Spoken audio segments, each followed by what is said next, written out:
Give you a quick demonstration of how Immuta's data security platform and Snowflake come together to create a zero trust environment for analytics. As you can see here, I've logged into Immuta. With Immuta, we bring together user attributes and data attributes to create dynamic policies utilizing attribute-based access control. We start here on our user management page. It's important to note that Immuta connects into any identity management system that is open standards compliant. That means that it conforms to LDAP, SAML, or OpenID Connect, and we also support the SCIM protocol for real-time updates. Looking at one of these users, permissions is not important as this is just for Immuta itself. What is important are our attributes and our groups. Groups are our traditional roles and groups we've always done role-based access control on. But for this demonstration, we're really going to leverage attributes. And as you can see, this user has a number of different attributes associated with him. Country will come into play on this demo to where we'll be able to filter data based on the countries he's authorized to see, in this case, US and Canada. Immuta is also able to connect to third-party systems to be able to get user attributes. In this case, we're going to utilize yearly training. So imagine connecting into a learning management system to see that the user has his Privacy Act of 74, cyber awareness, and HIPAA classes. And then finally, what's going to be key for this demo is a risk score. Immuta can connect into, again, these third-party systems, such as your cybersecurity tools, that oftentimes will provide a risk score for a user. In this case, we're going to use a risk score of 1 as low risk and a risk score of 5 as very high risk. So with that, we'll show how we can start building out these policies and what Immuta can do. So one of the first things that someone's going to be a data steward or a data owner is going to want to do is to be able to enforce data use agreements. In Immuta, we call these purposes. As you can see here, we have a lot of different purposes for like ethical AI development.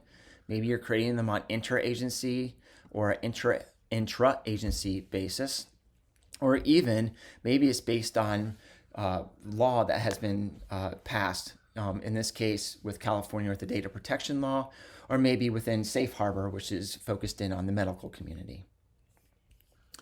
The other thing that people want to be able to do is tag their data. This is where Immuta starts integrating with Snowflake. Immuta is able to connect into Snowflake and ingest all the tags that are within the Snowflake environment. As you can see here for this approval status, you can see it's coming from this Immuta US East 1. I know that's Snowflake because I know that's my Snowflake environment within here. Immuta does allow you to add additional tags to data sources within Immuta, and you're able to actually create different tags. So one of the tags I utilize a lot is the data domain tag. Everyone is very interested in data mesh today, so now I can start dividing my data sets up into the different domains and who's actually going to manage those. Another important tag within Immuta here is our discover tag. What is interesting about our discover tag in the entities here is that out of the box, Immuta discovers over 60 types of PII, PHI, and financial data. We do this by looking at a sample of the data in each of the columns, running analysis on that, and then properly tagging the data. So in this case, you can see we have things like age, bank account, credit card number. There are a number of other different categories in which we can classify all the way down to things like a passport or social security number. What's also important is that Immuta knows that not all data falls underneath PII, PHI, or financial data, and that organizations have their own unique sensitive data. So we allow you to also create new kind of data tags to discover new types of data. In this case, even though it's kind of a little bit silly, I've created a new rule that will look at a column, and if the column has a lot of like Mr., Mrs., Honorable, within that column, it's going to tag it as a person's prefix. So now that we know where user attributes come from, and we also know where data attributes come from, we can start building our policies. So within Immuta, we have two types of policies. Data policies, which are our fine-grained controls, and subscription policies. Subscription policies are how you gain access to the actual table. So we'll come back to the data policies and focus on subscription policies. So I'm going to go in and edit the subscription policy. And what you'll notice for any policy within Immuta is that they're all created utilizing our plain English user interface, utilizing dropdowns. All of our policies will have a name, they all have a set of rules, and then how they get applied. So in this case, you can see I have the name request access to data. And then in this case, the rule is that anyone who asks and then is approved by, in this case, a data owner can gain access to the data source. So we provide that simple workflow. But we also provide other means for users to gain access to the data. You might actually make it kind of open to everyone so that maybe this is some reference data that anyone can actually see.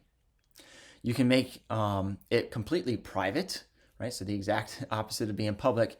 And users have to, and data owners have to manually add users or groups into the data sources for them to be able to access the data. And then finally, we can actually take the human out of the loop and automatically subscribe users to data based on groups they're in, attributes they hold, or combinations of those things. So that helps to ensure that data users get access to data as quickly as possible. So just because you have access to a table doesn't mean you have access to all the data. And that's where our data policies come in on. So what we're going to focus in on here is we're going to focus in on this protect financial data policy. Again, first thing to notice is that people who are technical or non-technical can read each of these policy statements and probably have a very good understanding of what's going on. So in this demo, we'll do a lot of redacting of data. So we'll do lots of column masking, but we'll also do some row filtering based on that column, on that country attribute. So editing this policy, you can see that I've given it a name. We have our policy statements, and this is being applied to anything in the finance domain, and you don't have to actually cast any of the elements. So we'll look in at one of these policies to show how they get created. And again, this one's a masking policy. We're able to define how they're being masked, how we choose what's going to be masked. And this way we're using column tags. These column tags can come from Immuta, as you see here, or maybe even from Snowflake. They can also be and or together if I needed to. There are lots of different ways to mask. In this case, we're just using a constant of redacted, but we're able to hash the data. We can make it null. We can use regular expressions. We can round dates, times, and numbers. We also have some unique masking capabilities, such as with reversibility, that's going to look like a hash, and format preserving, which will make something look like a real credit card number, but not be the real thing. What's unique about those is they allow the person seeing masked data to ask the data owner to see the real data. Think of a case of fraud that, hey, there's fraud on this credit card number. I need to see the real credit card number to be able to go and further my investigation. And then finally, randomized response and k-anonymization. What these do is they ensure that an individual user, for example, in the data set cannot be re-identified. And they do this by adding noise into the data set. But what is key about these is that they've been mathematically proven not to change your analytical result in the aggregate. So on top of masking, we're also able to do filtering, and we will see some of that filtering with the show only rows. In this case, our rule is going to be that we're going to match the user's country attribute to a column tagged country. You can do the same thing with dates and times, and we can say, hey, show someone only this week's data or maybe data older than a month.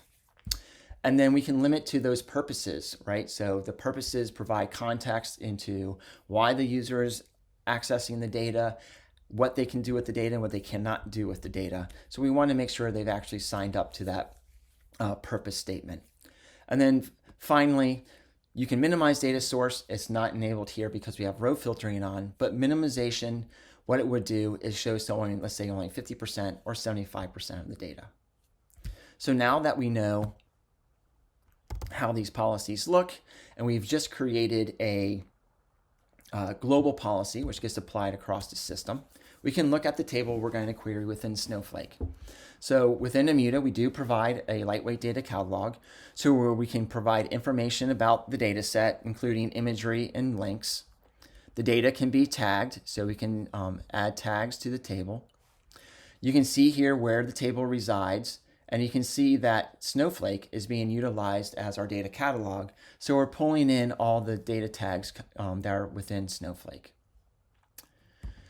One of the first things that Immuta does when it connects into these data sources is to pull in each of the tables, and we pull in their column names, we pull in their types, and we pull in descriptions if there are descriptions there.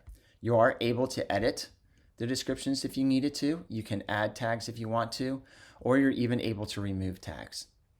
As you can see here, this is the tagging that's happened here has both come from Snowflake. So you can see I can't change this because it's been tagged within Snowflake for credit card number and person's name. And what has happened after our sensitive data discovery is run, finding credit cards as PCI data, dates, and even country information.